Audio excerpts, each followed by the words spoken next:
Hello, it's Sarah from Funky Fossil here, back with another episode of Make It Sunday. And this weekend it's the long Easter weekend here in the UK, so I hope you're enjoying it, whatever you're doing, and thank you very much for joining me for today's make. The sun is out, it's a bit chilly, but I do have the curtains open to try and bring some nice natural light onto the desk.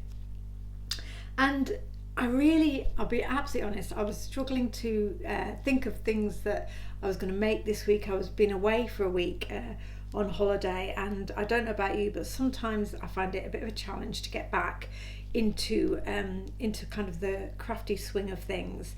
So I was having a bit of a think about what I would make, and I did this while I was away on holiday, this tag, and I really liked it. I like the kind of soft watercolory background and the contrast with the strong butterfly in the foreground, and there's some layers on here as well that have been built up with some stenciling and background stamping. So I thought, let's have a go at doing something like this today and just kind of have a play with our inks to see what kind of backgrounds we can create. In terms of today's Sunday Maker Bundle, I'm going to combine these two fairly recently released stamp sets, Wings of Change and Grungy Type, because as you can see I used both of them on this project, and I think I'll use them as the focal point for the tag that I do today. Now, if you are watching on Sunday, which I think is the 20th of April, we do have our Easter sale or our spring sale weekend, which is going on until midnight tomorrow, Monday, and there's 25% off everything in store. You don't need a code, all of the items are automatically discounted for you. So the Sunday Maker Bundle that I put on the shop will be obviously further discounted by 25% up until end of play on Monday. So if you do like these products, you like the make, then definitely it's worth getting those while there's that extra saving to be made. But as always, the purpose of my Sunday makes is really to have a bit of a play and try some different techniques with you. So that's just an added bonus if they're products that catch your eye. Now, I'm obviously making a tag, and so I am using our jumbo tag die set to create the base that I'm creating, they're going to be crafting on. And I've cut a few out in advance it's a kind of watercolour cardstock, mainly because I'm doing a watercolory background, but super smooth cardstock would work absolutely fine as well. So I've gone for the largest size, I think, here, have I? Yeah, the largest size of tag, and I've got a couple cut because obviously once you get playing with your backgrounds, you never know whether you might want to keep going. So I always like to have a few on hand. Now, the other thing that's a bit different about what I was doing while I was away was I was using distress ink rather than oxide, because that's what I have in Spain. I don't have any oxides in Spain, so it always kind of encourages me to get my distress inks back out and have a play. And I really do like them when I'm using them with watercolours, because I think they give me a lovely clean colour. As you'll know, if you use oxides, one of the particular characteristics of oxides is they give you a slightly chalky finish when you add water to them, because they have both pigment and dye ink in, and so you get a different finish with a distress oxide than you do with a distress ink. So I thought, let's play with the distress inks today. So distress inks are purely a water reactive dye ink, so they kind of they don't have that chalkiness when they've been activated. And to create my backgrounds, what I was doing when I was away was using my acrylic blocks to add some splotches and create a bit of interest in the background without necessarily smooshing. The alternative, say, that you could do here would be to be putting your inks out on your craft mat and picking the inks up with your tag. But I quite like the degree of control that the acrylic block method gives me, so I'm going to do that today. Now, I say these distress inks have been in a drawer for a long time, so I'm hoping that they're still good to go. and I've got some Kitsch Flamingo here, so I'm just literally, you can barely see any ink on there, but I've spritzed it with water, and then we literally kind of move it around on our tag. Now I'm not wanting straight lines per se. I am wanting to go for a fairly random and abstract look, so I'm not wanting, you can obviously kind of stamp it down and almost get the a solid shape from your acrylic block, but that's not really what we're about today. It is about getting something fairly light and airy in the background, so that's why I'm moving the block quite regularly once I've started to put the ink down, just so I can minimise the look of straight lines.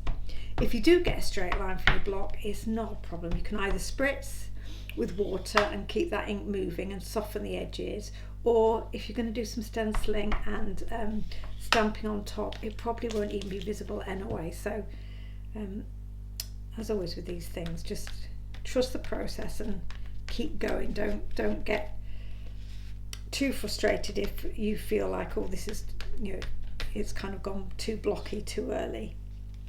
So I'll put some darker pink down. I think I've got some picked raspberry. I'm going with a kind of again quite a warm colour combination here, pinks and oranges and yellows, partly because they'll work nicely together, which means I don't need to think or try too hard to dry between layers, because obviously if I was going to use contrasting colours that might turn into a muddy mix, then I would want to dry this and then keep working over the top rather than applying more ink while the undercoat is still wet. What I'm really liking, I don't know whether it is the same with the Distress Oxide, but it really beads up, so you get this fabulous kind of speckled look with the ink,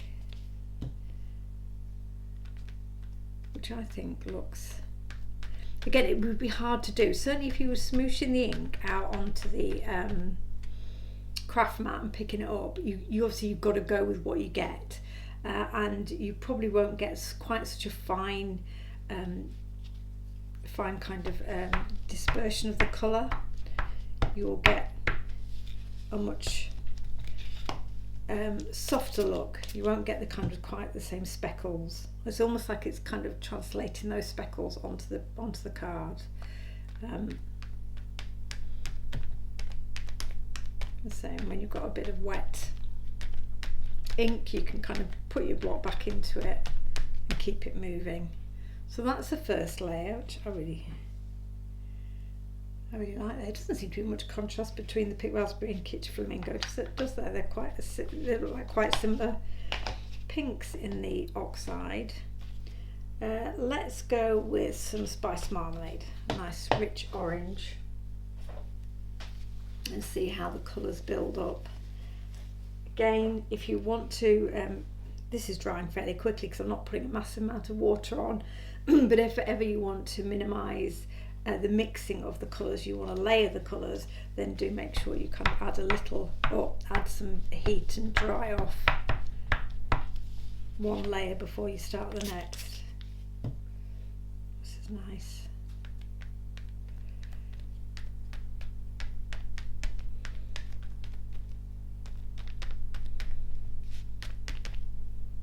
Yeah, it's a lovely kind of, I don't know, it just reminds me of ice cream colours, these pinks and oranges together.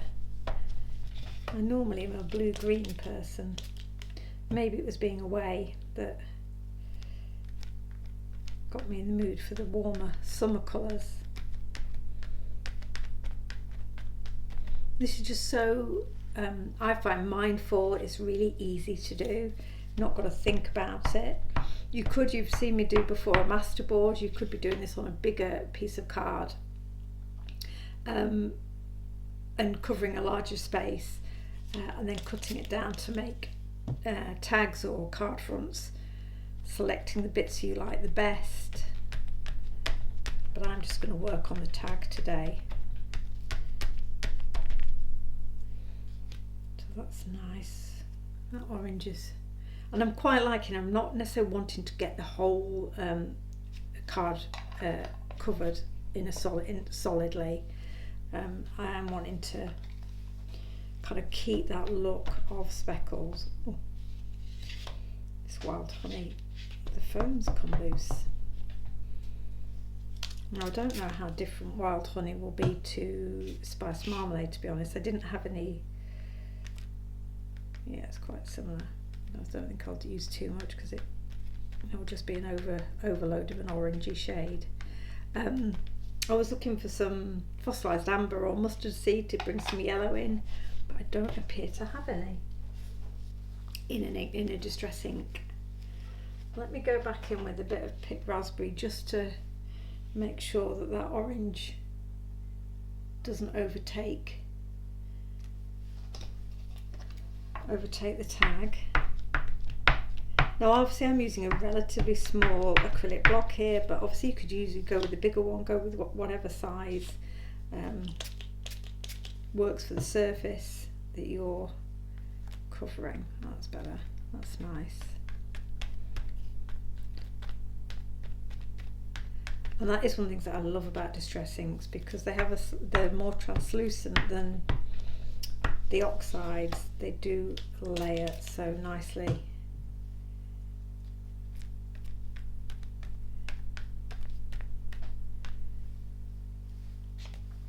So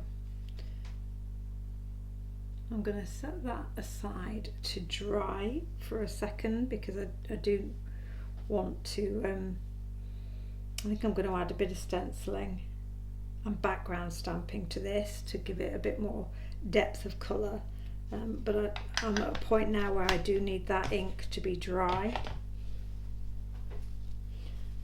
And let's have a look at what else I tell you what, we can have a play with. While that's drying, let's use some Lindy's. So I've got some of the shakers, again in a similar colourway. I thought it'd be good to try different looks with different mediums to see how they compare with each other. So let's try some of these Lindy's shakers. So Lindy's shakers, they're a pigment powder, often with mica in, though they don't all have mica. I think these ones do. Which of course, when you wet your surface and sprinkle them over the top, you can get some great kind of abstract watercolour looks. So let's start with the lighter colours. I've got the pinkies up pink. So they have on the top here a shaker lid, almost like a salt and pepper pot. Ooh, I'm way too generous with that. Give it another bit of water just to try and get them moving. Let's go with the crumpet crumbs. I think this, from memory, this is quite a nice yellowy tone.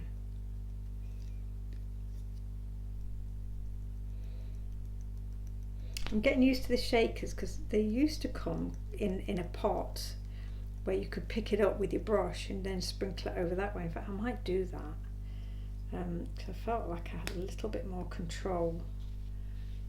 So let me see. I've got a brush to hand. I'm going to pick it up with my brush and then we can dab it off.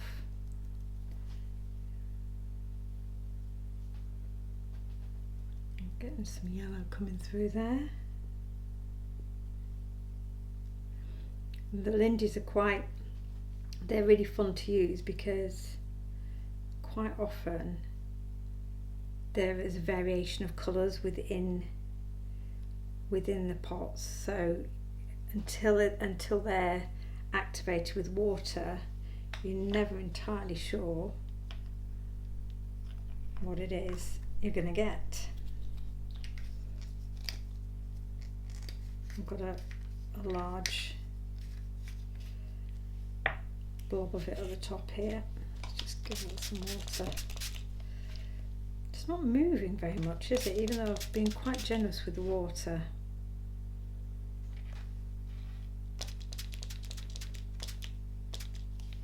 So let's go with a stronger pink. This is Pasta Jam Jane. Let's try sprinkling this one, see whether this one behaves.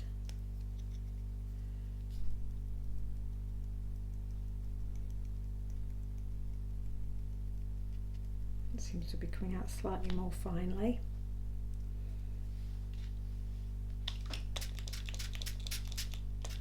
This is really, I'm putting a lot of moisture on here. This is really wet. Now, one of the things that I think can help to create a cool background is if you just dampen another tag or another piece of card and blot. That's a nice way of spreading the colour out and sometimes softening the background that you created. You get a bit of a twofer, so we'll see.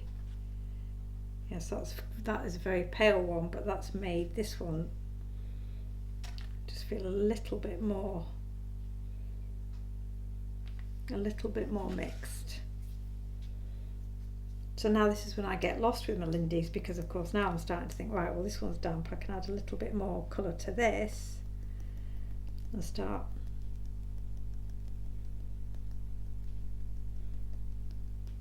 building the colour on both of them at the same time. And then you never end, do you? You're always in the process of working on the next background.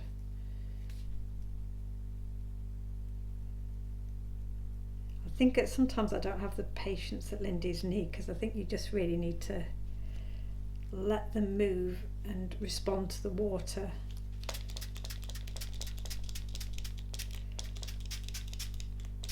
Which I will do when we work on the distressing background that we've already created. So I like this one. It's moving quite nicely now. This one's a bit pale, but of course it's still a good starting point. I can ink over the top of this at a later date and just have this as a more subtle first layer. And one of the things I do like about Lindy's and all these powders that have this effect is when you can retain some of that speckling. So I quite like the fact that this tag has got that kind of soft blend here, but it also has some speckled elements which I think give it the look of a bit more texture. This one's a lot more speckly. I could probably add, what could I add? I've only got 3 colours up here with me, so I've got to work with the palette I've got. I could just put a load of that down. That was the yellow. I think this one will be quite a lot more yellow.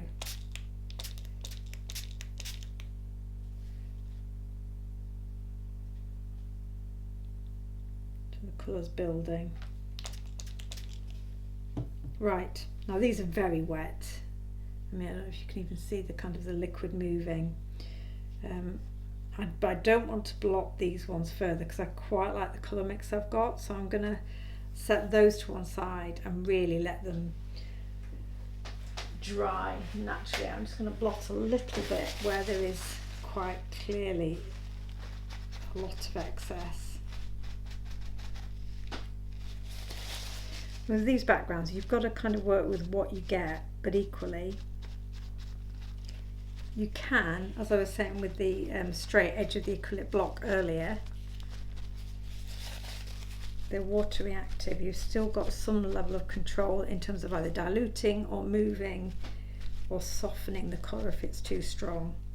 I think they're both big cool backgrounds. So I mean that's the same, effectively the same colourway, one with the Distress Inks and one with the Lindy's, and you can see very different levels of intensity of colour there. So it's very much dependent on what you want to do over the top of it and how much strength of background you want to create.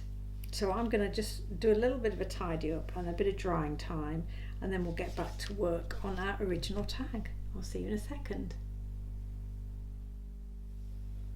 So our watercolour tag has had time to dry, and you can see the look is quite a speckled one, quite an uneven one, so it's a really nice way of getting your colour down but not getting solid coverage on your tag. It almost gives you a bit of visual texture.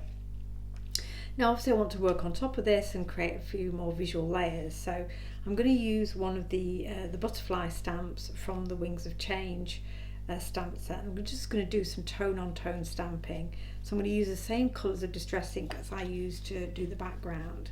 Now Distress ink really isn't a great, I think Distress Oxide does stamp quite nicely. Distress ink doesn't always like stamping or detailed stamping, so that's absolutely fine for this, because we are very much wanting to create a background or background kind of layers which work with the focal point but they don't necessarily need to be perfect. You can see quite pale. I think this is picked raspberry, but it's there, and it will have the same kind of lines and movement as the overstamping that we do in black. So let's put it up there. So I'm kind of going off the edges of the tag again. Just want to give a little bit of interest. This is also quite the colours in the background are relatively strong, so it's going to always be harder for that background stamping to really stand out. But I've got some gilding flake on that stamp. Hopefully it won't interfere. So I'll go in with some spice marmalade now. Just change the stamp over while I was talking. Just again, all very much, there's no contrast here, so of course when everything's harmonious, it all kind of blends in. And that's when you then want to create some kind of visual interest, that's when you bring in contrast. It doesn't always need to be black and white, it could be just a stronger different colour, just a pop of that, which will really stand out because it's not in the same colour family as your harmonious palette. I don't know if you can even see it. I can see it in real life, but I'm not sure if it will be translating on the camera. I'm going to go back in with the pink raspberry because I think of the colours I've got in Distress ink here, this is the stronger of them.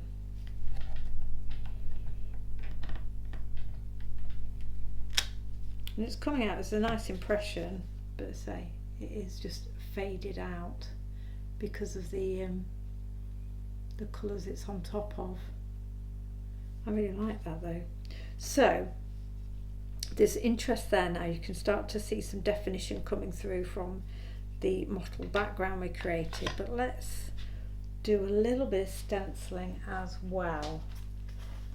And I think I'm going to go with In the Flow as a stencil that will combine nicely here with that sense of movement that you get with these butterfly stamps. And again, this isn't about covering, I think I'm going to go that way. This isn't about covering the whole tag, this is about just having a few spots where the colour is maybe more intense or there's just a hint of a pattern. That's why it's quite nice to have a mottled background, so it's not a solid colour, so some of that stenciling will show up more clearly in parts of the tag rather than others. Now I'm just thinking aloud here, but I think I've got some Picked Raspberry Distress Oxide. Now given that's a bit more opaque, I think I'm going to try that and see what look that gives me over the top of the ink. So this is the Distress Oxide I've got on my blending brush now.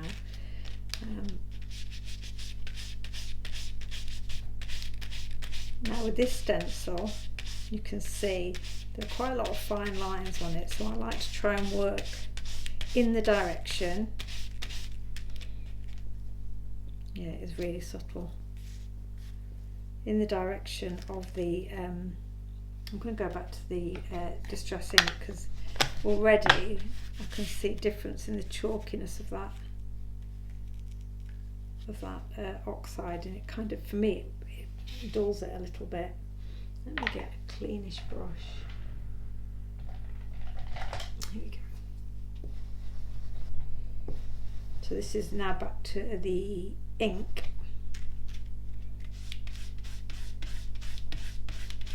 So yes, if you move your brush in the direction, certainly with a stencil like this, in the direction that the pattern's going, you're going to get a much clearer impression. Can you see there? Just that it obviously comes through more clearly where there is the whiter space. Let's try it a little bit up in this top corner.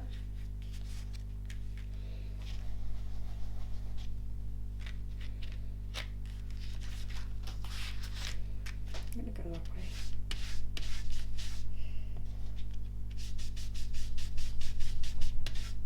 And the other thing with stencils like this is just being a bit patient.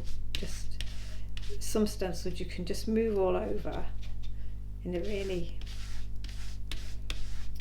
really quickly. With stencils like this, where there's clear direction, just take your time to build that colour up.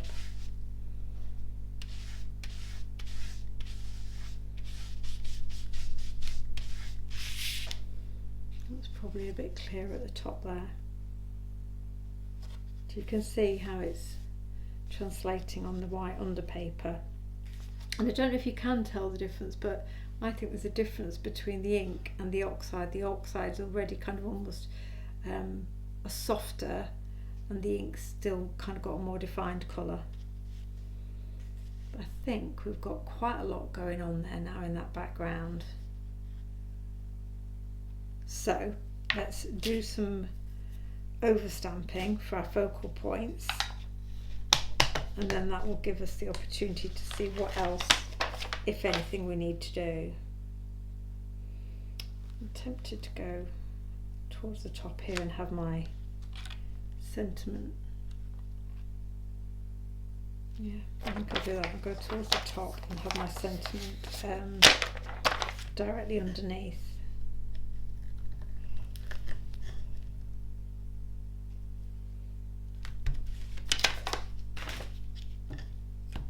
Now I could use my stamping platform, but it's not here, so let's just hope that we're going to get a nice solid black. There's a bit of texture on this watercolour paper, but not a massive amount of texture. It's not a full watercolour, so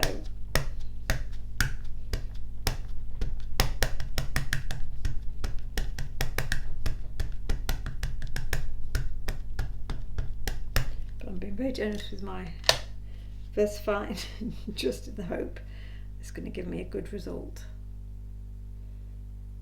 So something like that.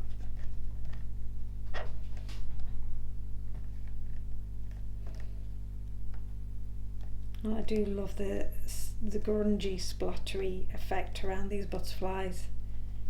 I think it makes it really more visually interesting, but also it makes it a bit more forgiving, because the whole thing looks like it's kind of disintegrating. So if you don't always get the complete impression, it doesn't look odd with this kind of image. Right, let's see. That's a nice finish on there. It's not completely solid black. If it was on my platform, I could go back in and strengthen it, but I do quite like the fact it's got a slightly uneven finish. It just highlights the fact there's some texture in that paper. Now, what shall we say? What shall we say?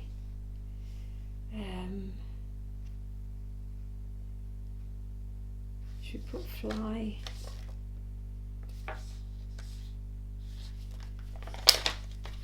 Where's my, there we go.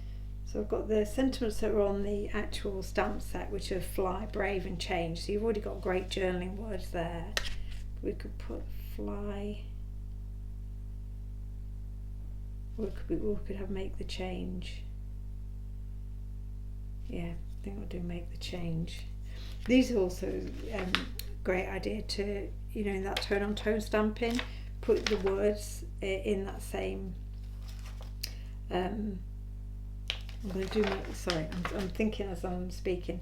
So you could stamp the words in the same colours as the background, and again they're there. Your eye will pick them up, but they won't be the focal point. And do your final sentiment in black. So I'm going to do make the change. So I think I will start with my grungy alpha first. So I know where to put change, and I'll get so the spacing doesn't look odd. So I've got M, and I probably won't do all of this on camera because you may not want to watch me stamp out an alphabet. Just do a few, and then I'll turn the camera off, do the rest of it, and then we'll do the finishing touches. If you've seen our grungy alphabet before, you'll know it has that very naturally forgiving look. Now on this one, I quite like to keep the space next to the M clear, so I'm just using my thumb. You could of course use a towel or cloth, just to take that mark away so the A is clear. And do the K. And I'm deliberately, as I'm stamping, kind of working with the style of the grungy alphabet, I'm deliberately kind of making my letters a little bit haphazard. I'm not looking for a straight line by any means. This isn't about a perfect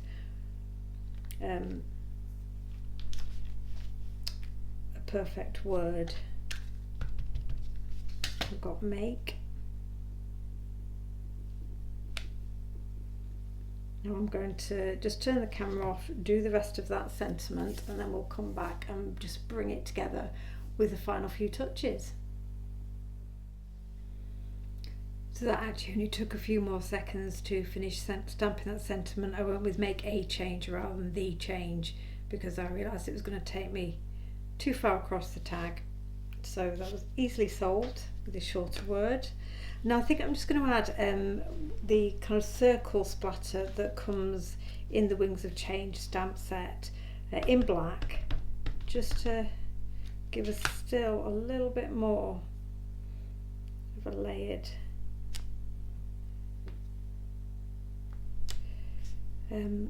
some layered kind of details, because this is the colours on this tag are stronger than my original, which had quite a lot more white space.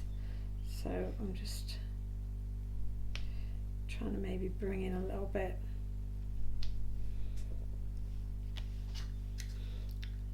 more black to this, just to counteract. Let's go away. There we go. I think I need one in this corner now, don't I? I need an odd number.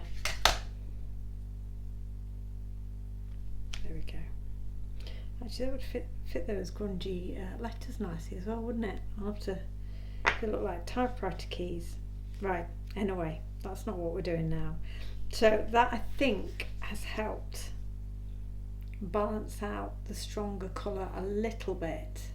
I haven't gone right the way into the tag with that stamping because I do think I wouldn't want to add too much in the middle of it in black, because obviously that's where we want to draw our eye. Let's add a little bit of black around the edge of the tag, just again to pull it in a little bit and give some definition to the edges. I've not added anything to brush just yet, just to see how much is on it already.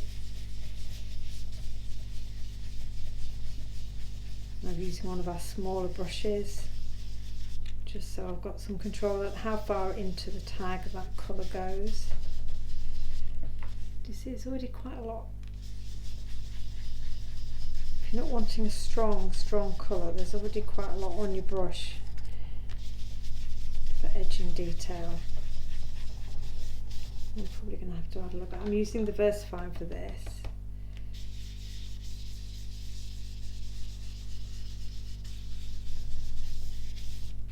Really super quick, just to go around the edge. Tap a little bit off on your brush before you, or on your paper before you move it around.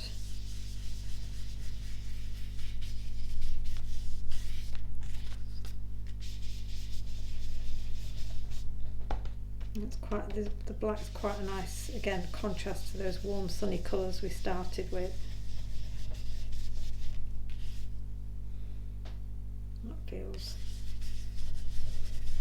That feels better. I'm just kind of pulling in a little bit more in different spots so it doesn't look too contrived, too even. So that's cool. So what I will do off camera to finish this is matte it as I did with the original onto some black cardstock. Now obviously this is bigger than the biggest die, but I literally just stick it down to some black cardstock and trim around the edge to give me a thin matte. However, let's add, before I call it done, let's add some white splatters just to lift that colour a little bit. So to do my white splatters, I will use the Dr. P.H. Martin's The Bleed Proof White, which comes as a fairly, it's not a very inky ink, it's quite a thick gloopy ink. So what I do is put it out on the mat, just take some out on a brush like this. You don't need a lot, it's quite an intense white this, and the joy of this particular product is when using it over water reactive products, it doesn't discolour, it doesn't take on the colour of the layers beneath it. So I'm just gonna wet my fan brush, which has seen better days. Don't know whether I may have over diluted this actually, let's see. It's quite a watery white. Let's put a bit more in. It lasts forever, it really does, because as you can see how little I'm using.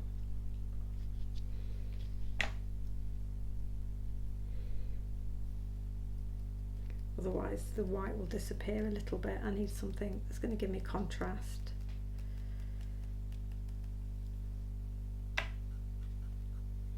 Whereas this tag already had quite a lot of white left in the background, and I'm conscious this one has less, so I'm trying to give it a little bit of white just to boost, lift it a little bit. And this is kind of the ebb and flow, isn't it? This is the backwards and forwards in terms of darkness and light that we do with our projects. I don't want to over splatter this, I'm just trying to get the right thickness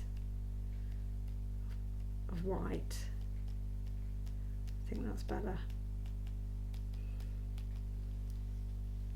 Step away from the white. Too many splatters. So I could put black splatters on as well, but I think I'm just going to leave the white because I think that will be a nice, keep it lighter.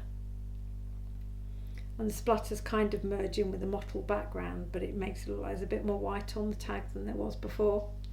So all I'm going to do now is matte that onto a piece of black cardstock, and that tag will be finished, and a nice kind of accompaniment tag to our original, which used a different stencil and had a bit more white space behind it. But you can see the technique and the approach, exactly the same steps and products used throughout. The the Lindy's backgrounds, they're still drying. This cardstock is still super damp, but you can see they're going to make lovely backgrounds, and I probably will do pretty much the same technique as you've seen here in terms of a bit of tone on tone stamping and an overlay stamping contrast in black for a finishing touch, because I think they'll work nicely with the background that I created on the original one.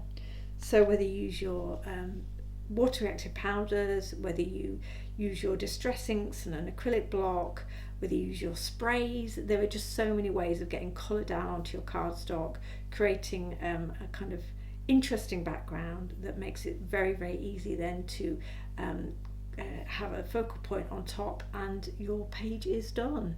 So very, very simple techniques today, but hopefully something that you enjoy and will have a go at yourself. And thank you as always for joining me on this Make It Sunday. Check out the Sunday Maker bundle in the description box below if you particularly like these images and words, and I hope to see you again very, very soon. Bye for now.